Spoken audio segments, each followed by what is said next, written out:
الان این افغانی‌ها جای شما رو تعیین کردن، یا رو سر شما نشستن یا رو خانواده‌تون خوابیدن. آخه ایرانی جماعت مگه چون کار کردن داره؟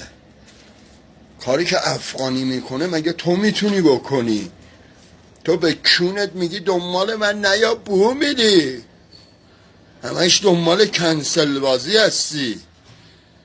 پی چی میگردید؟ اخراج.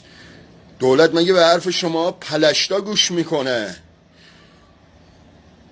یا هر کی میاد هر گویی رو دوست داره وسط اکسپلور میخوره و میذاره میره؟ دولت از این بنده خدا داره پول در میاره. اینا کالان برای دولت. اینا از مرج مایه میگیرن میارن، دوباره اینا رو اخراج میکنن از اینجا، دوباره ورود پیدا میکنن، یه مایه‌ای میگیره دولت. به شما هم 400 تومن یارانه میده.